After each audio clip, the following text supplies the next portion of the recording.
Mwaka wa fedha 2025/26 wizara itaendelea kutekeleza mikakati na programu pamoja na miradi inayolenga kuhakikisha nchi yetu inaendelea kuwa na nishati ya uhakika na nafuu na endelevu. Aidha, mwelekeo wa serikali ni kuhakikisha kuwa shughuli za mafuta na gesi asilia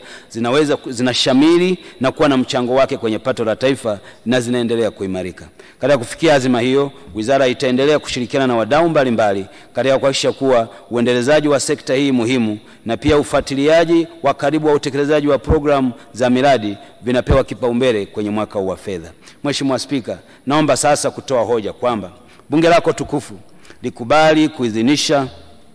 jumla ya shilingi trilioni 2 bilioni 246 milioni 745,445 elfu kwa ajili ya matumizi ya Wizara ya Nishati na taasisi zake